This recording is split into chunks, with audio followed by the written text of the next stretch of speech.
In Washington, D.C., I'm going to remind the federal bureaucrats that government exists to serve its citizens, not its employees.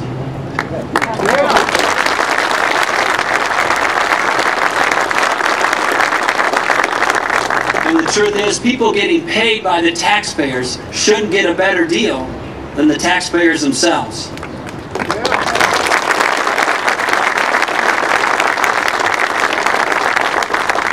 That means freezing federal salaries, transitioning federal employee benefits, and downsizing the federal workforce as it retires. It means paying public employees for results, not just seniority. And it means from the Capitol to the classroom and everywhere in between, we're going to make public employees more accountable and their pay and benefits more in line with the rest of the taxpayers in this country.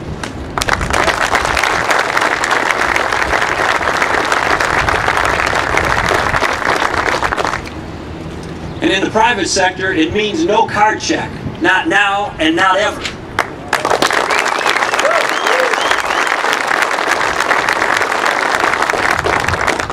And it means no more taxpayer bailouts just because you made big campaign contributions to politicians, or just because you made a lot of money and give it away to people who are special interests who are trying to influence our government. We also need to make sure that the National Labor Relations Board understands that never again will an American company be told where they can and can't do business.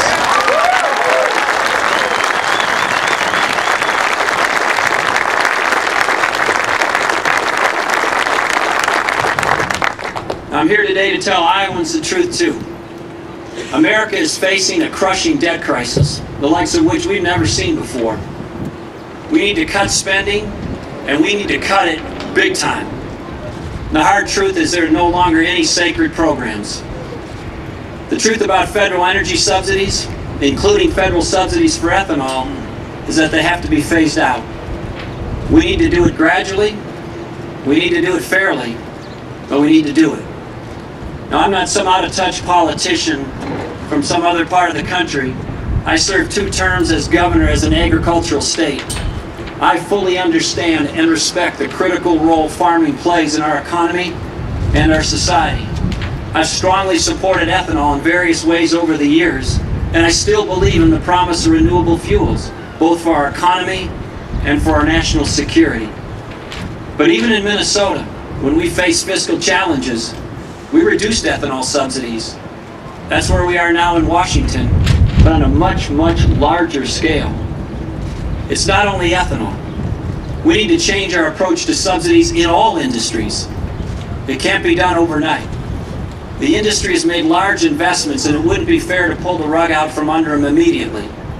But we must face the truth that if we want to invite more competition, more investment, and more innovation in the industry, we need to get the government out.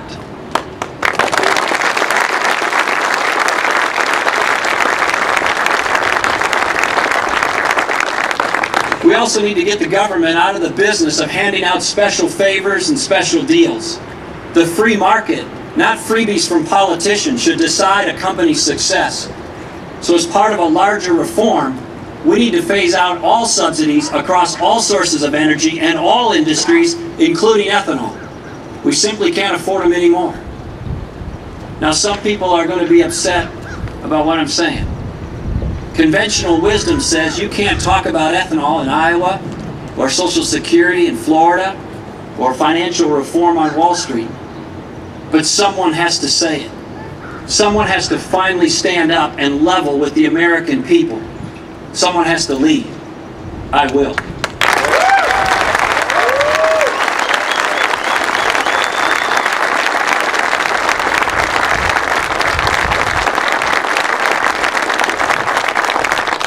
When times get tough, there's a temptation among many people to try to turn Americans against one another. Some try to fan the flames of envy and resentment as a way to deflect attention from their own responsibilities, and we particularly see this from politicians. But that's not good enough anymore. Our problems demand, and our children deserve much more from us this time. No president deserves to win an election by dividing the American people, picking winners and losers, protecting his own party's spending and cutting only the other guy's programs, pitting classes and ethnicities and generations against each other. The truth is, we're all in this together. So we need to work together to get out of this mess. I'll unite our party and I'll unite our nation, because to solve a $14 trillion problem, we're going to need 300 million people.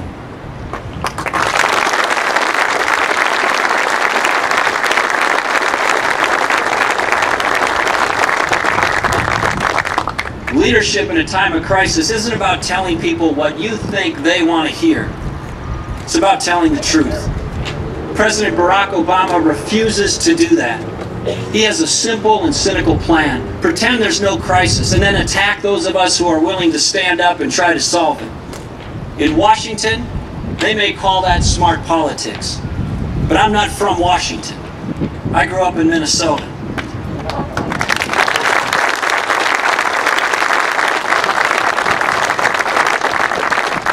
I grew up in the hard-working, blue-collar town of South St. Paul. When I was 16 years old, my mom passed away of ovarian cancer. A while later, my dad lost his job for a while. In a situation like that, you see some things, and you learn some things. At a young age, I learned the value of leaning into my faith in God in challenging times and in all times. I saw the value of a loving family that rallied around each other in times of crisis. I learned the value of hard work and the responsibility for doing my part. I learned that education was a ticket to opportunity. And I learned the value of a job and a paycheck. I had a chance to work in a grocery store for about 7 years. I was a union member. I was proud to earn some money to help pay for school costs and to help make ends meet. The values I learned are America's values. I know the American dream because I've lived it. I'm running for president to keep that dream alive.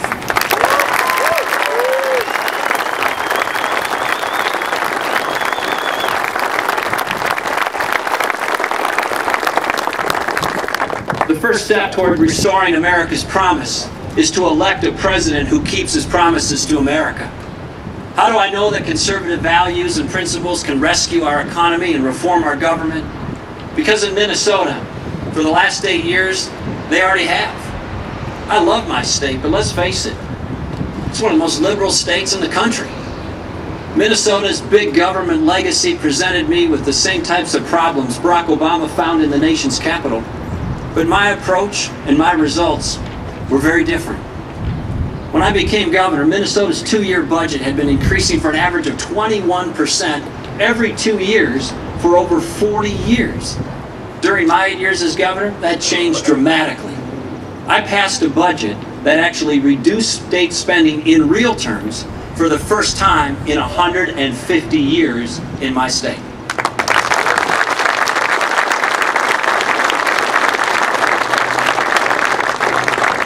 For decades before I got elected, governors tried to get Minnesota out of the top 10 highest states in taxes. That was their goal. I actually did it. Minnesota also faced health care costs that were spiraling out of control. Does that sound familiar? I know how to do health care reform right. I've done it at the state level. No mandates, no takeovers, and it's the opposite of Obamacare.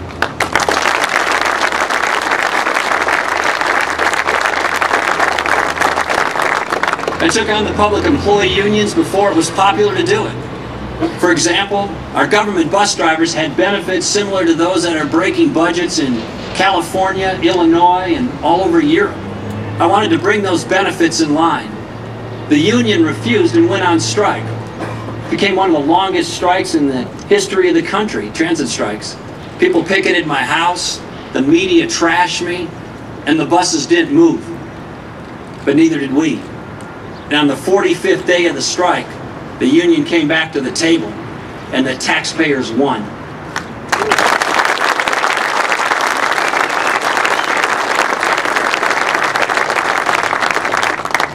Today we have a transit system that gives commuters a ride without taking the taxpayers for a ride.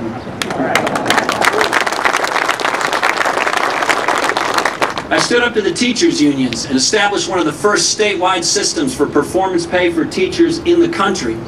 And I appointed new conservative justices to the Supreme Court They understand that judges are supposed to rule according to the law, not the preferences of their party. And you know something about that here in Iowa.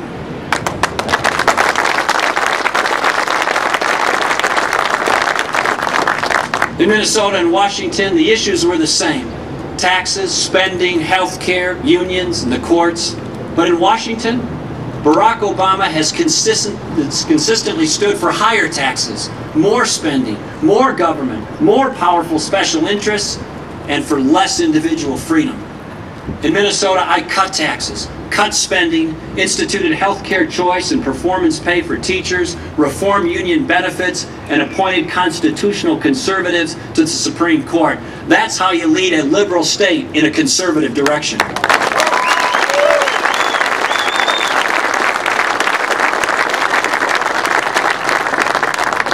The problems we face as a nation are severe. But if we could move Minnesota in a common sense conservative direction, we can do it anywhere, even in Washington, D.C. But it's not going to be easy. But it's not supposed to be. This is America. We don't do easy. Valley Forge wasn't easy. Normandy wasn't easy. Winning the Cold War wasn't easy. If prosperity were easy, everyone around the world would be prosperous. And if security were easy, everyone around the world would be secure. If freedom were easy, everyone would be free. They're not.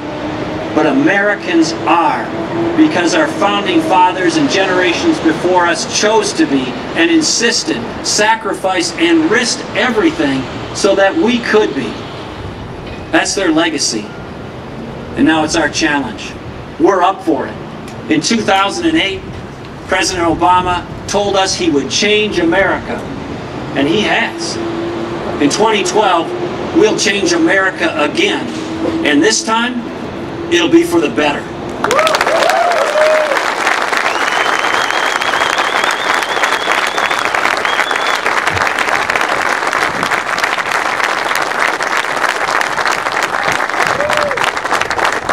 Thank you, God bless you, and God bless the United States of America. Thanks for coming tonight. I appreciate it.